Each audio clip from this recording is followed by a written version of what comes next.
Control and coordination. In the previous chapter, we have discussed about various life processes.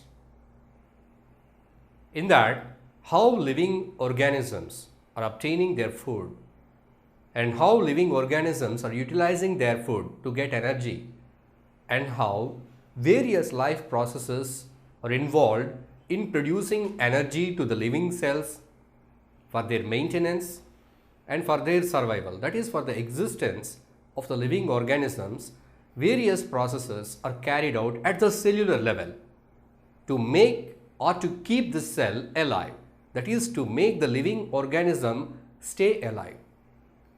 So here, living organisms, we quite often use this term living organisms. Living organisms. And this is what we are discussing about in this biology, all about the living organisms. So even in class 10th, in grade 10th also, the first lesson, life processes, you have learned about the various processes, reactions that takes place in the living organisms. Here we are calling them as living organisms. That means that they have life. How do we say that these particular objects are living organisms and these objects are non-living organisms? On basing which criteria you decide? We have been learning this since your grade 3 or grade 4. Living organisms reproduce, living organisms breathe, living organisms grow, living organisms, they increase in their height, they reproduce, they breathe, they eat.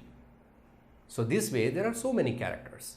Living organisms respond to the stimuli. So in this way, on basing various criteria, various characteristics, we say a specific thing is a living. All living things may not show all the characteristics what we are discussing. Here in this lesson, there is a connection between one of the characteristic, the most important characteristic shown by a living organism, that is the movement. Movement.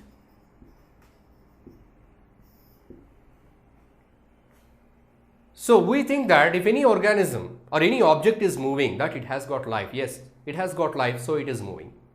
The object may move in the place where it is standing, or it may move from one place to another place. So that is locomotion, moving from one place to another place. Or the organism or the object is at the same place and still it is moving. But the movement, we consider it as a characteristic of life. Living organisms move. Do all living organisms move? Yes, all the living organisms, they have movements in them, even at the cellular level. But there are some differences if you see the plants and animals.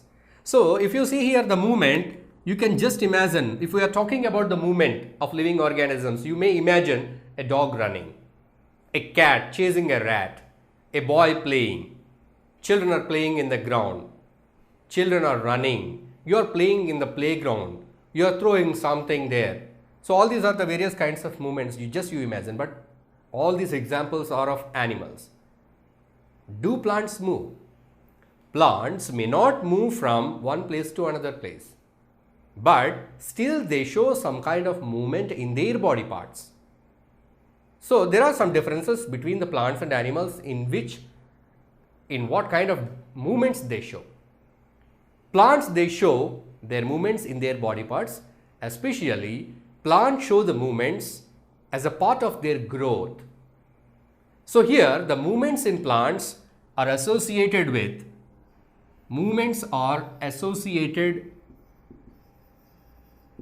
with growth in plants.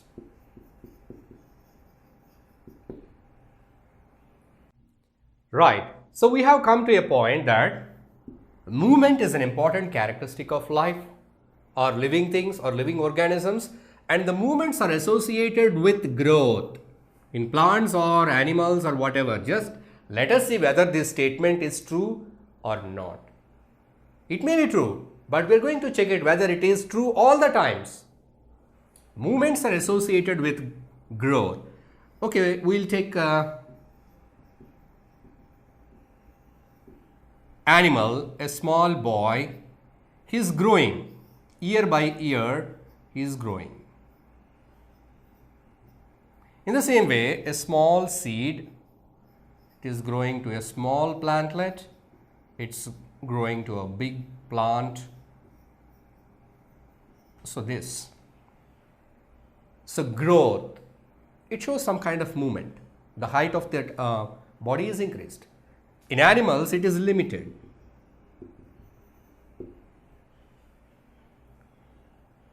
So here, we cannot conclude that movements are always associated with growth. Why? Because if you see an example like touch me not plant, if you see a touch me not plant, Mimosa pudica, if you touch the leaves of this plant, the leaves droop, they close down. Here, there is no growth associated with this movement in the plant. Then how can you say that the movements are always associated with growth in plants and animals? We cannot say that. Because in most cases we observe in plants, the movements are associated with growth. That is, stems growing towards sunlight. Likewise, by looking at some examples, we assume that the movements are associated with growth in plants and animals, mostly especially in plants. But if you see the example here, touch me not plant, if you touch that, the leaves, they droop. It is not because of any growth. You don't find any growth here, but there is a movement of leaf. So movements are not associated with the growth. Then why the movements are produced and how the movements are produced in living organisms? This is what we are going to discuss in this chapter, control and coordination. If it is a plant or an animal, movements are there. The movements are caused because of what? Are all these movements useful? Do they have any purpose? Do they have any initiation? Let us discuss in the coming session. So here we have seen the movements are the important characteristic of a living thing, living organisms. Yes, they have got some kind of movements. You say it is a living organism. And here we discussed that movements are associated with growth. Of course, it is not true in all the cases, but in some cases, especially in plants, we see the movement is associated with growth. So the growth may cause movements in the living organisms, but not all the times, because we have seen the other example like touch me not, where there is no growth linked with the movement. So what is that kind of movement called as? When you touch me not plant, the leaves, they droop, they close down. It's what kind of movement? It is called as a response to the stimuli.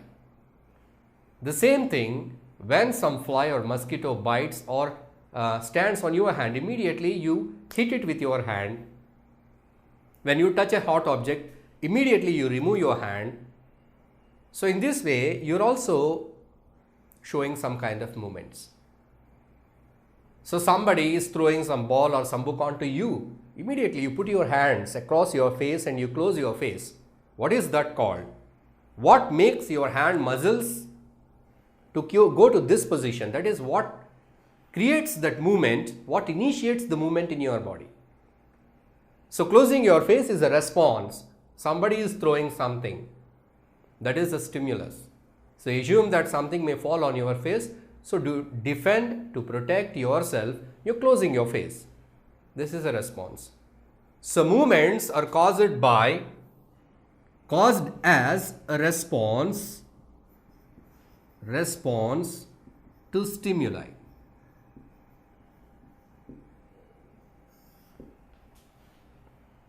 Response to stimuli. So there are movements may be caused as a response to the stimuli in many situations. So the responses are produced for what?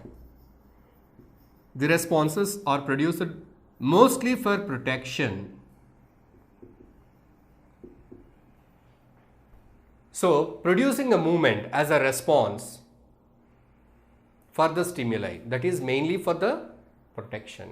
So every organism, it produces responses to the stimuli. To make that response, what is the response? What is that stimuli? Stimuli is a kind of change in the environment. Every organism, it wants to make that change in the environment.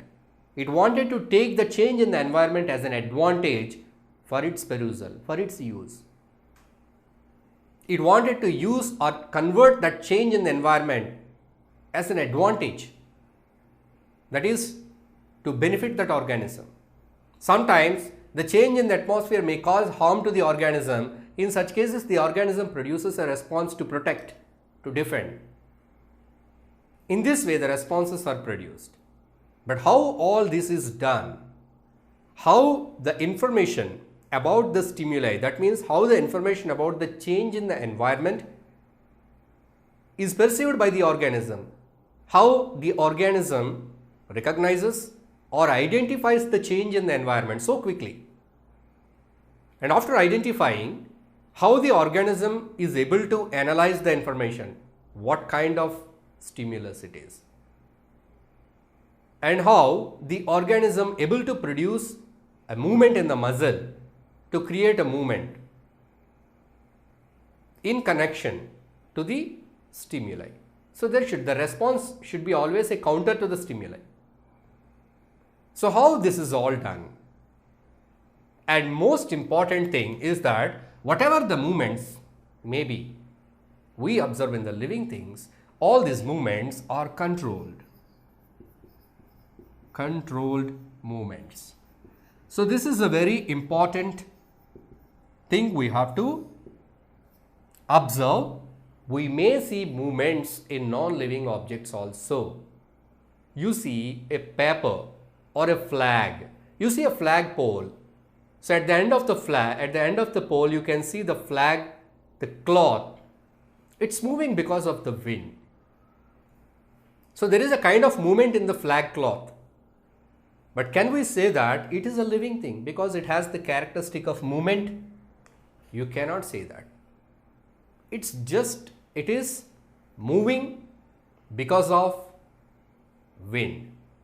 But if you see that your pet dog, when your pet dog see you with a bunch of biscuits in your hand, then immediately it wags its tail.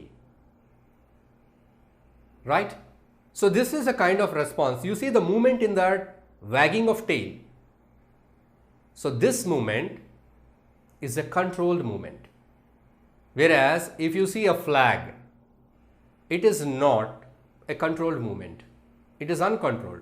The flag pole has not got any control over the flag. The flag is just moving, shattering because of the wind. So that is an uncontrolled movement. But here, a dog wagging its tail, it is a controlled movement. So here, the movements in living organisms are controlled movements. But how these movements are controlled, that's what we are going to learn now. So here we learned the point, movements in living beings are controlled. So whatever the movements we see in living beings are controlled. That is both in plants and animals. But how they are controlled? In plants as well as in animals, whatever the movements we see, these are all controlled movements. In animals, first let us talk about animals. In animals, the movements are controlled by specialized tissue. So this specialized tissue, it controls the movements. That means there is a specialized tissue to analyze the stimulus and to produce appropriate responses according to the stimulus.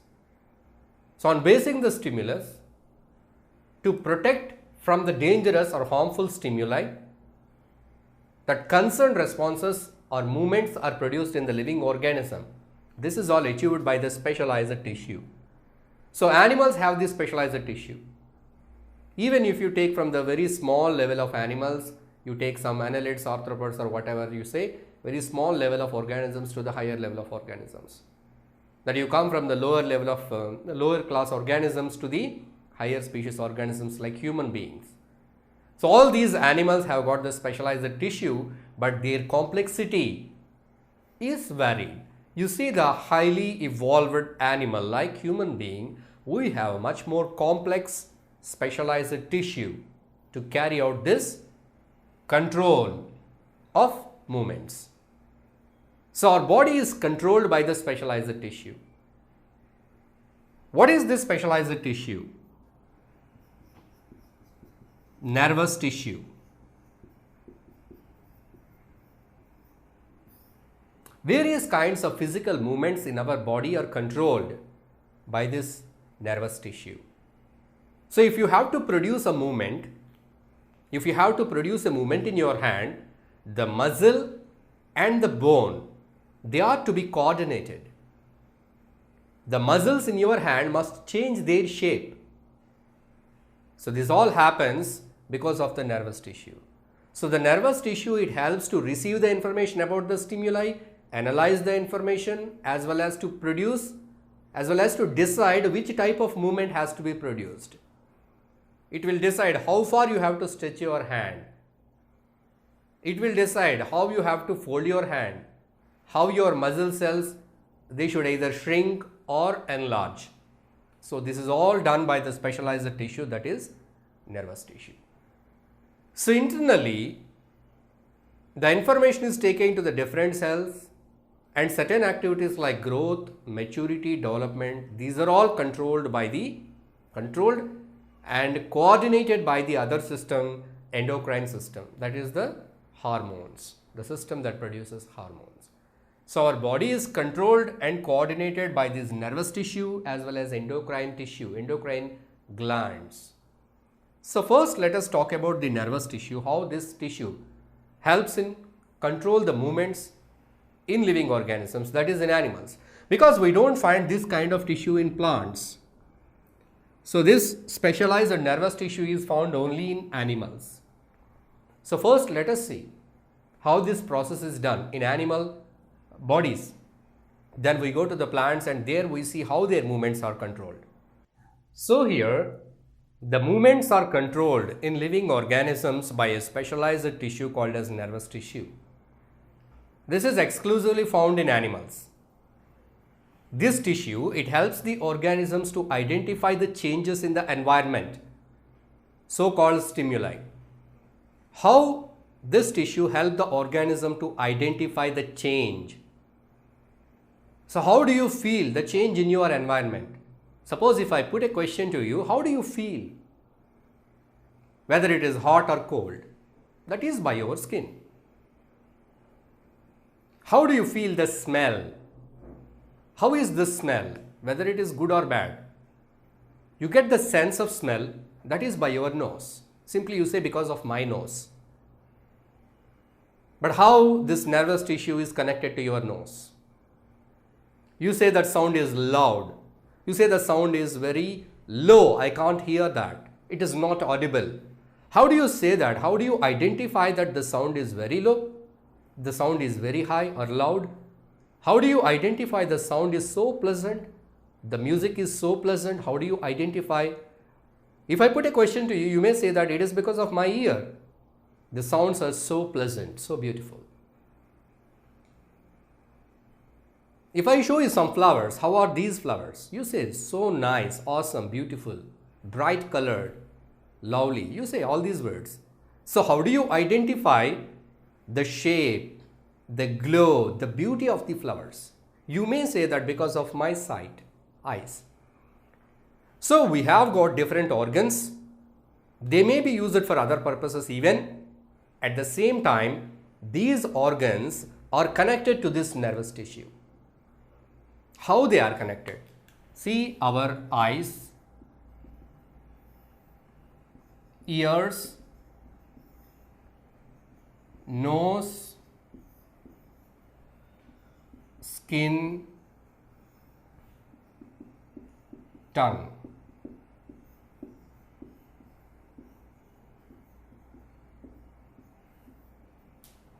So all these are connected to this nervous tissue. These are all our sense organs. We know these are the sense organs by which we can sense the change in the environment. These organs help to sense the change. It means these organs, they have got some specialized cells which belong to the nervous system. We have some receptors in each of the sense organ. Our eyes, they have got some receptors. What is a receptor? A specialized nerve cell. The tip of this specialized nerve cell is called as a receptor. the tip of the nerve cell, it is specialized. For what it is specialized? To identify the change.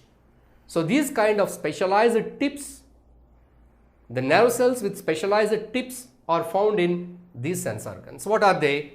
Eyes, ears, nose, skin and tongue. That means we have the specialized nerve tips called as receptors. Receptors. A single receptor cannot identify all kinds of changes. So we have different kinds of receptors to identify different changes in the environment. If the change is of light, color of light, the receptor in the eyes recognizes that. If the change is of sound, the receptor in the ear identifies that. If it is of change in the smell, the receptor in the nose, it identifies. If it is of the change in the pressure, in the temperature, your skin, which contain the receptors, these receptors, they identify the pressure, pain, temperature, that is either hot or cold. And if you see the tongue, it identifies the various taste. That means the tongue, it consists of receptors, special receptors to identify each distinct taste. So the receptors are also a part of this nervous tissue. The receptors, they will identify, they will receive the information. So after receiving this information, it is transferred to the processing unit, that is also a part of the nervous system. So we understood that how the changes in the environment are taken to the nervous system. Now let us see what are the various parts of the nervous system and how the information is carried to the processing part of the nervous system. Let us see what are the various divisions or parts of the nervous system. How this control and coordination is brought up. Let us see. Now let us understand how the information that is received at the point, that is at the receptor, and how it is transformed, how it is transferred to the other parts of the nervous system. So here we already discussed that a receptor is a specialized part of the dendritic tip of a nerve cell.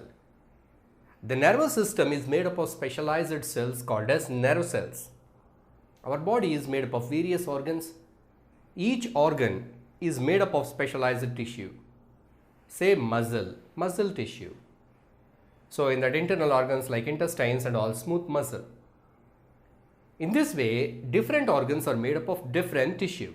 In the same way, the nervous tissue, the nervous system is made up of nervous tissue which consists of nerve cells. So here we have a nerve cell, the structure of a nerve cell. So this wide part of this nerve cell is called as cell body.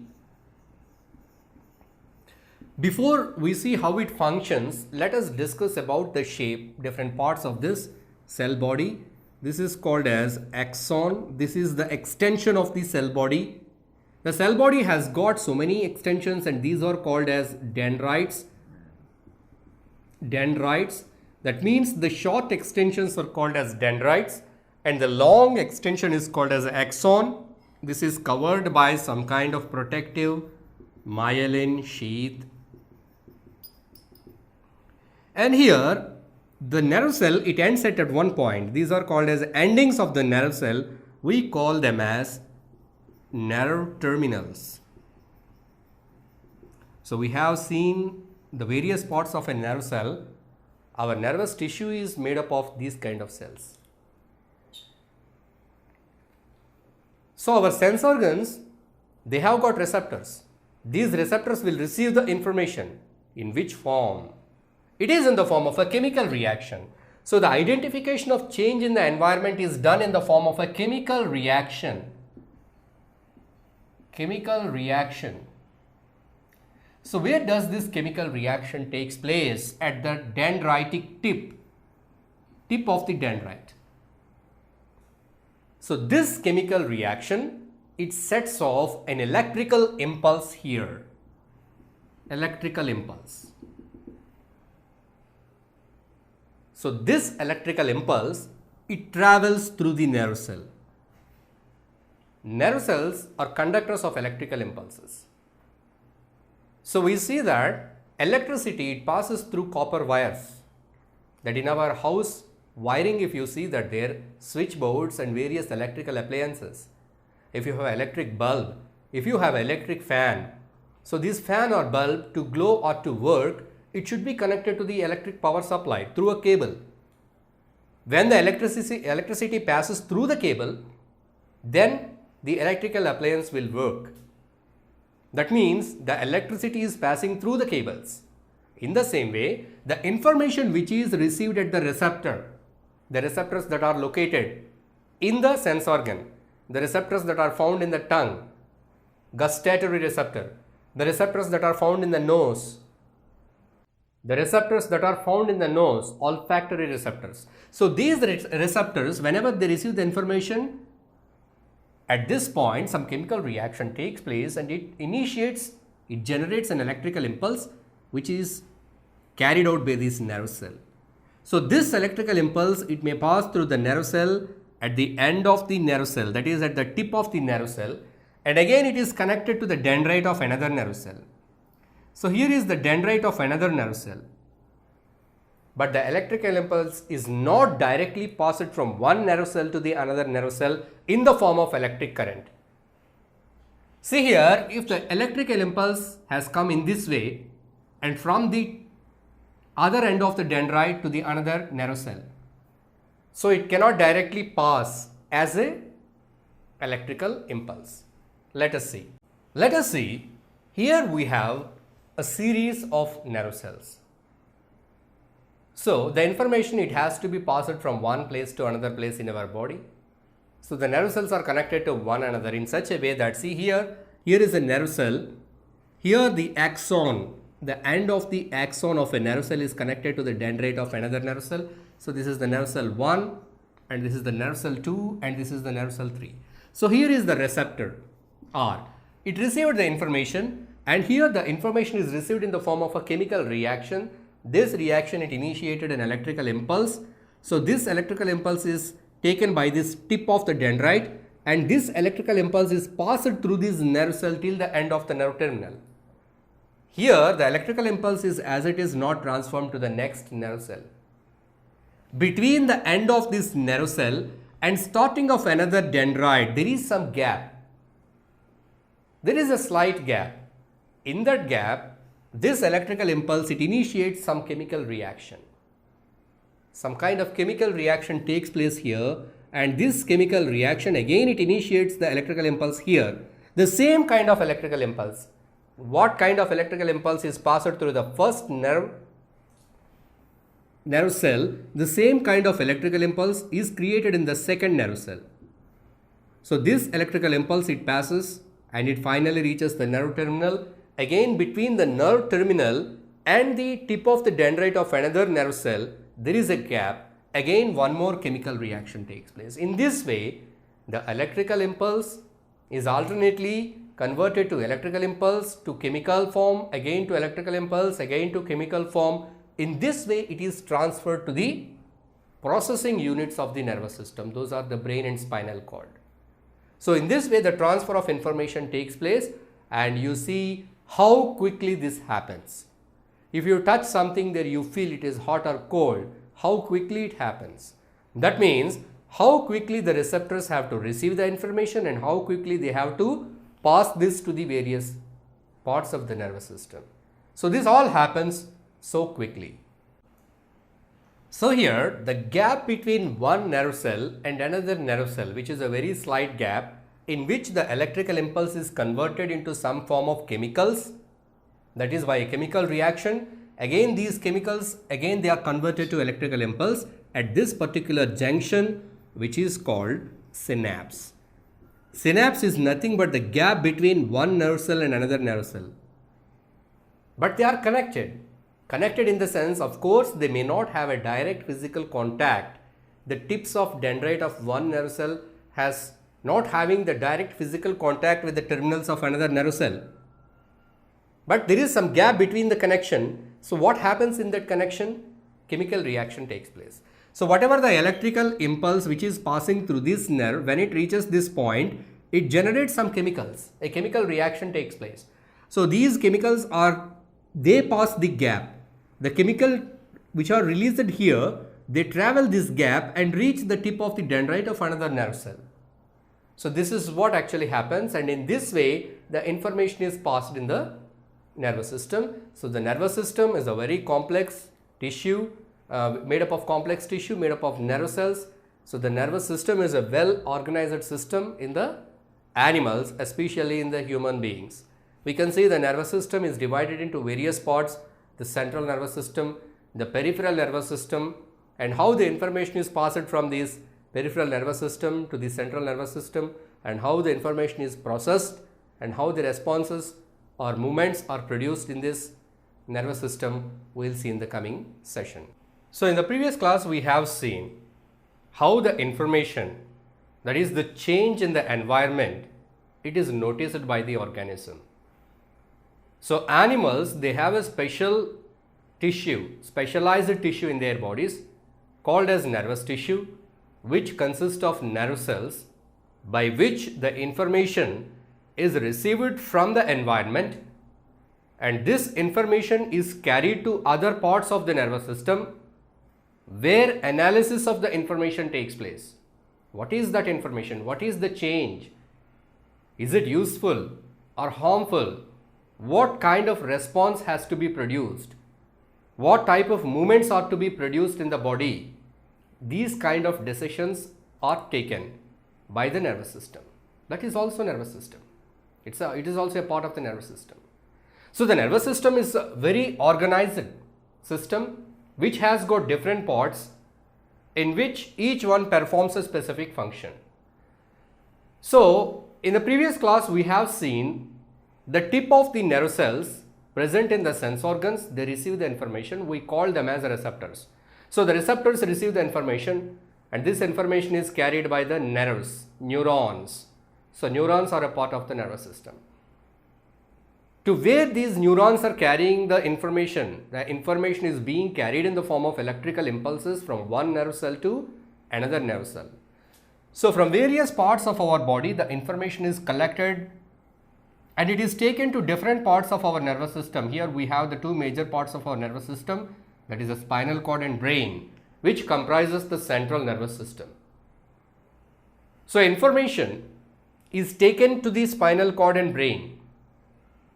We see a movie, the images, the pictures, the bright colorful pictures, and the sound, everything is taken to our mind. So it is remembered in the mind, it is analyzed in the mind. We observe the emotions, we observe the scenes, we enjoy the beauty, we enjoy the music, we enjoy the dance choreography. So this is all happens because we see that. That means we are taking the information through our receptors, through the nerves to our mind. So it goes to the brain for processing. Sometimes whatever the change in the environment, if it is harmful, that means a furious dog is approaching you. So will you enjoy the situation? No. In such cases, a furious dog is attacking you, then immediately you have to run away. You have to defend yourself, protect yourself. So your body must be ready to defend, to fight, or to jump, or to run away. So response has to be produced in such kind of stimulus. Sometimes you see an ice cream, your favorite flavor, either it is a vanilla or a chocolate or butterscotch or whatever. So you have seen your favorite flavored ice cream, your mouth waters. So you make a move towards the ice cream. You make a move towards the ice cream cart to buy the ice cream. So in this way, for a response, for a change in the environment, for a change in environment, for a stimulus, there is a response.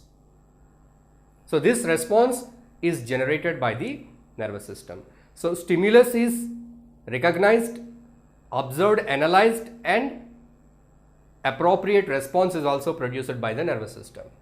So we have different body parts like hands and legs.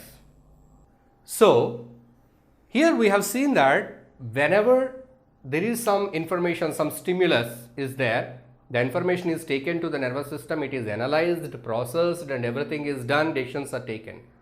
But this seems to be very complex and long and lengthy process, isn't it? Yes. But sometimes we will not be having that much time to produce a response. You need to produce very quick responses. Suppose you kept your hand on a hot object, you touched a hot object. Barefooted, you put your leg on a bike silencer. It burns. It's very hot. By mistake, you kept your hand on a pressure cooker, which is very hot. So, the pressure cooker is hot. The heat, it goes to your fingers, from your fingers to your hand, to your spinal cord, to your brain, and you will analyze, this is hot. I have to remove, otherwise my hand burns. Then you will remove. See how long and complicated this process is. In the meantime, definitely your hand get damaged. Your fingers get burnt. So, in these cases, you need to produce very quick responses, very quick responses. So, we produce such quick responses in many of the situations for many of the dangerous stimuli to protect ourselves. We call that such quick responses with a special name called as reflex actions, or simply you can call them as reflexes. Reflex. So, reflex is an immediate response, involuntary, without long thinking and analysis, spontaneously they are produced. In most of the cases, they are protective in nature, that they protect you from dangerous stimuli, harmful stimuli, right?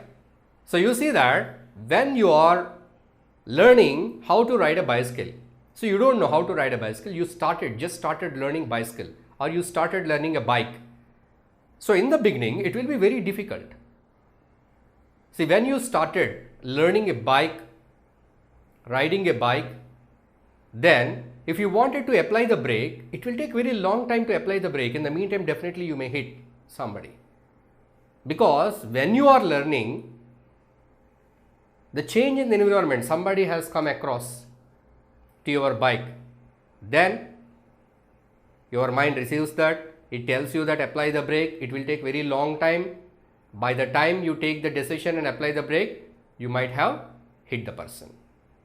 But after learning, means by doing the act several times, it becomes a response.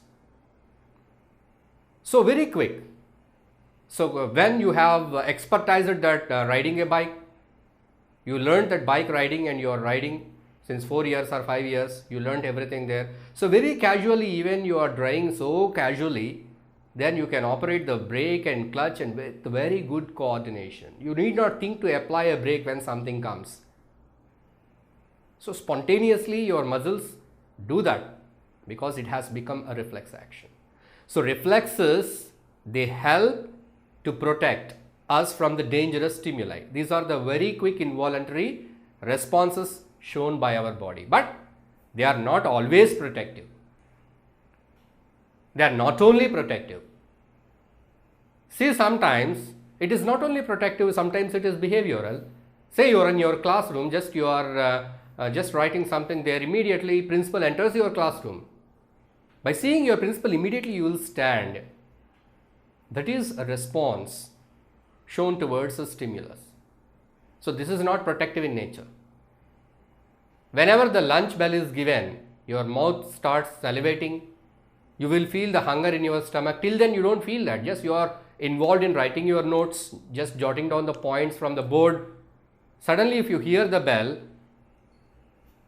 that hunger initiates. So these kind of responses are produced to a stimulus. So responses are not always protective, but sometimes they are protective. You see the characteristic of a reflex, they are very quick, they are involuntary, sometimes they are not under our control. You see, they are not under our control. When a fly approaches your eyes, immediately you close your eyelids.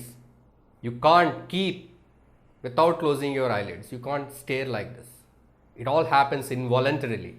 So, quick involuntary responses, mostly they are protective in nature. So, here the other point is the reflexes They reduce the complexity of the process of decision taking. So normally what should happen?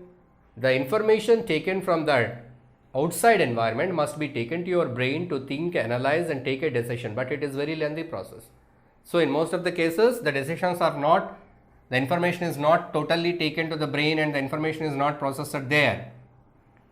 However, the information, it goes to the brain, but in the meanwhile the decisions are taken so quickly. Where they are taken at this point? Spinal cord. It doesn't mean that the information has not reached the brain. When you sense something, your hand touched a hot object, the information has come to the spinal cord. Here a quick decision is taken in the spinal cord, remove the hand. So again the order is passed to the body parts in this way, from body parts to spinal cord to the body parts again. So this is very quick, because going from here to here to here, again here to here to here, it is a very lengthy and complicated process. But what happens here is that from the body parts, as soon as the information is taken by the spinal cord, the special cells, the association neurons present in the spinal cord take the decision, remove the hand. So the hand is removed. However, this information is supplied to the brain. You will notice that you touched a hot object and you removed your hand, but without involvement of your brain in taking the decision, the spinal cord does it so quickly, that is to protect you from the hot object. So reduces the complexity.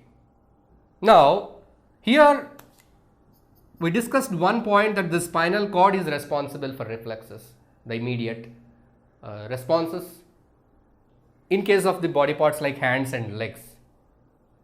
There are some reflexes called cranial reflexes where spinal cord is not involved.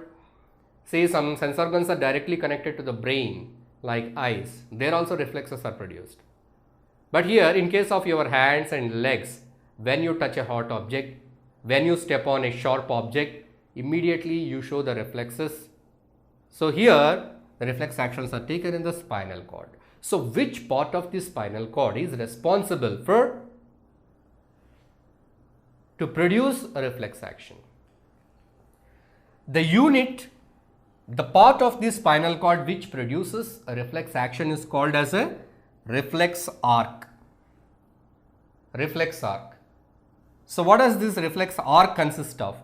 It consists of one neuron that is coming from the body parts. It is sensory neuron. This sensory neuron, it brings the information. It brings the information to one special neuron in the spinal cord. This is called as association neuron. And this association neuron, it takes the decision and it gives the order what kind of movement has to be produced in the muscle to the effector organ, that means the muscles. So again it will go back to the muscles by the motor neurons. Sensory neurons bring the information from the body part or from the part where it received the information about the stimuli. Sensory neurons bring it to the spinal cord, and here the association neuron takes the decision, and the decision, the order is passed to the body part through the motor neurons. You can see an arc here. This is what called as reflex arc. So reflex arc is a unit in the spinal cord which helps in the production of reflex actions. So we have learned that the unit in the spinal cord which produces the reflex actions is called as reflex arc. So we have taken the cross section of spinal cord in which we are studying the arrangement of neurons and how the reflex action is produced in the spinal cord.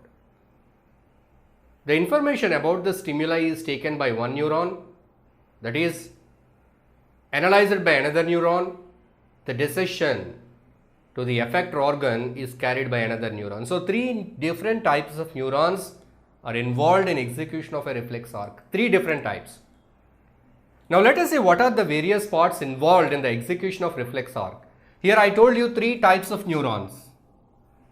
Three types of neurons. What are they? The first one is here, sensory neuron.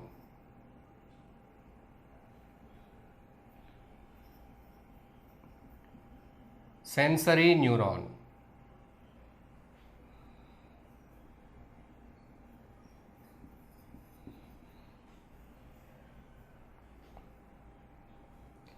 The sensory neuron, it carries the information. Here the fingers touched the hot object. So the hot information is carried by the sensory neurons to this particular part of the spinal cord. It brings till here. So here the second one, who is receiving the information from the sensory neuron and analyzing it and taking the decision, that is the association neuron.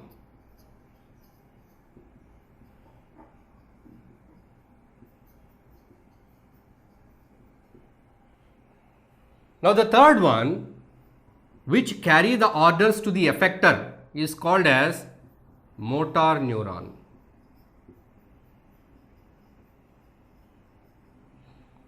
So it carries the information, the decision, what has to be done here.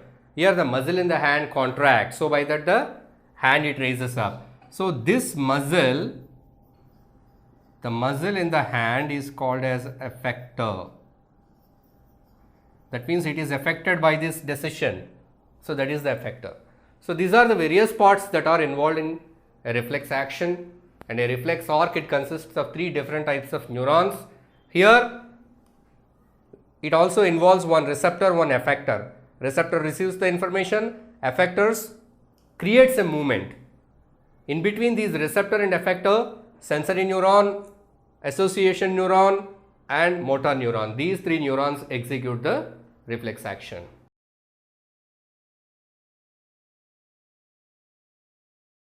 If you like this video, please give a thumbs up. Please subscribe to our channel to get more videos on CBSE syllabus.